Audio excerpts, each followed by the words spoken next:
My name is Jack. After mustering the courage, I've decided to share my unsettling tale online.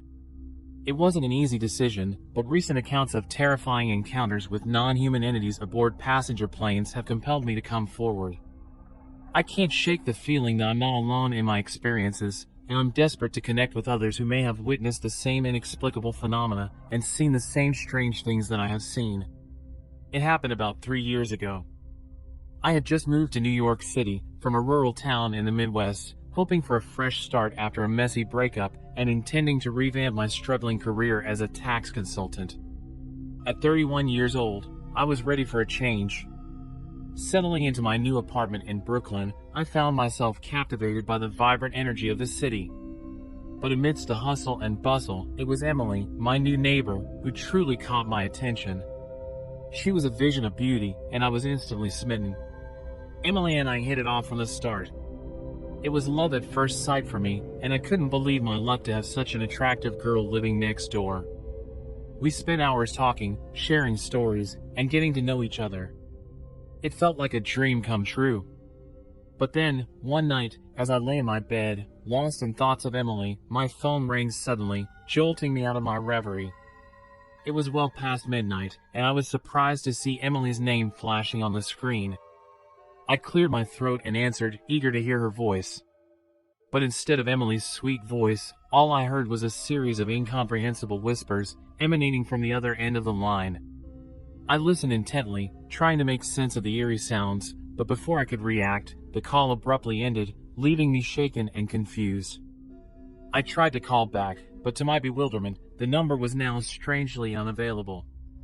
Concerned for Emily's well-being, I rushed to her apartment, my heart pounding in my chest. The door was open, ajar, and a sense of dread washed over me as I stepped inside. "Emily?"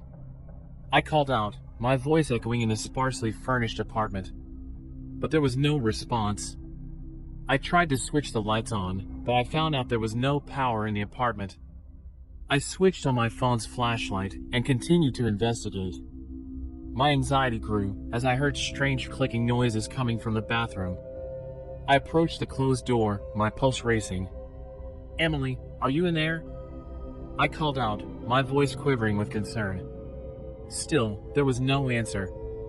Without hesitation, I pushed open the bathroom door and stepped inside, pointing the flashlight ahead of me. And there, standing in the shower, was Emily, naked, silent, unmoving. My heart sank as I realized that something was terribly wrong.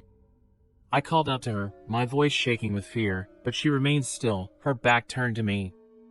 With a trembling hand, I reached out to touch her, but as soon as my fingers made contact, her head detached from her body and fell to the floor with a sickening thud.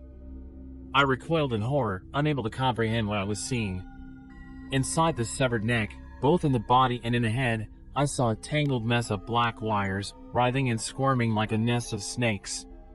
And then, to my astonishment, Emily's head, or whatever that thing was, opened its eyes wide and started staring at me with a cold, lifeless gaze. It then opened its mouth and, with a bone-chilling, distorted voice, began speaking some sort of alphanumeric codes, very rapidly, while a clear fluid emerged from its right ear. I backed away hastily, my mind reeling with shock and disbelief. The situation had become surreal, and I didn't know what to do. A primal instinct urged me to flee. I turned to run, and in that moment my horror just reached a whole new level, as I came face to face with another figure, an exact copy of myself, naked, staring at me with vacant eyes. For a second or two, I was petrified. That thing tried to grab my left wrist, but I was able to dodge its grasp swiftly. With a cry of terror, I pushed past my doppelganger and ran back to my apartment, my heart pounding in my chest. I locked the door and called the police, reporting intruders in my neighbor's apartment. They wouldn't have taken me seriously if I had told them the truth. While waiting for the police to arrive, I heard loud noises coming from Emily's apartment as if they were moving furniture around. I also realized that, in the chaos of the situation, it hadn't crossed my mind to capture the whole thing with my phone's camera. There was no peephole in my apartment's door, and I surely dared not open the door to take a peek. Instead, I pressed my ear against the door to listen for noises in the hallway outside, but I didn't hear any. When the police arrived, about 15 minutes later, I directed them to Emily's apartment, where they knocked down the door and entered. But, to my surprise, inside there was nothing, no trace of anyone having lived there recently. The property manager confirmed that the apartment had been vacant for months. Moreover, there was nothing in the footage from the building's security cameras to corroborate my account. Despite my insistence on what I had witnessed, the police questioned my sanity, and I was arrested and later committed to a mental asylum. For 8 long months, I was held and drugged on a daily basis, subjected to relentless brainwashing in an attempt to erase the truth from my mind. In the end, I led them to believe that I had given in, so they let me out. Shortly after, I moved to Boston and never spoke about my disturbing experience ever again. I worked odd jobs, just to pay for my rent and food.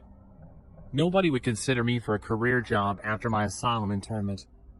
Some months, I had to resort to surviving on cheap dog food to save money for the rent. But even as I tried to move on with my life, the memory of that fateful night continued to haunt me. Then, a year later, I was sitting on a bench at a bus stop after a late-night shift at a slaughterhouse. The street was deserted, no people, no cars.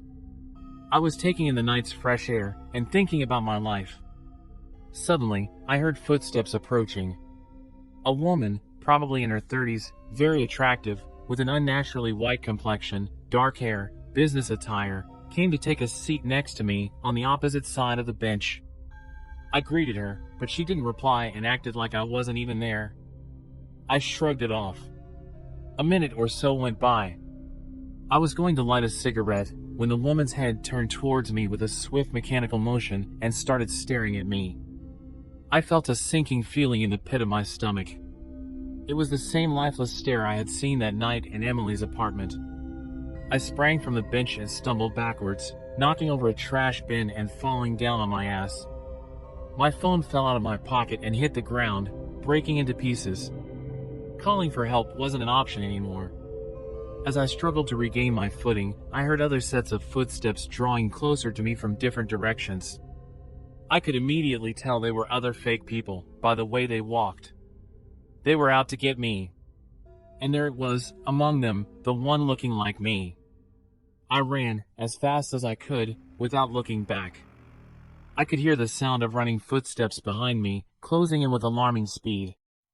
I was nearly breathless and feeling lightheaded when a taxi appeared out of nowhere.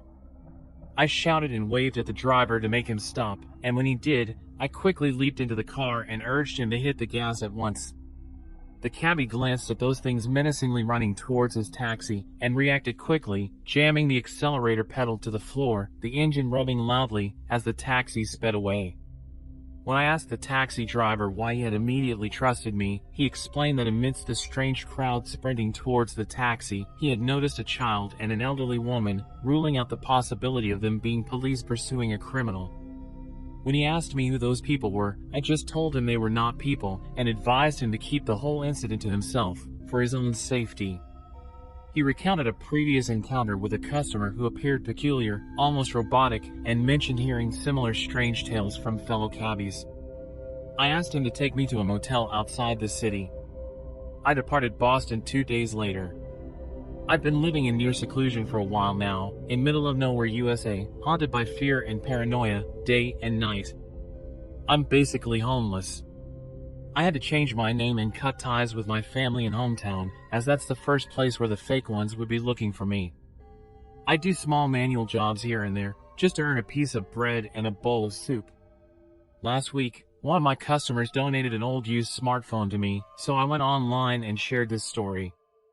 I can't help but obsess about these fake people among us. What are they? Where are they from? Are they carrying out some sinister agenda? Could they be slowly replacing real people all over the world? Is there a global conspiracy going on? I urge you, whoever reads this, to stay vigilant and beware of the impostors. The truth may be stranger than you ever dared to imagine. Have you had any run-ins with these entities? Please let me know. Be safe out there.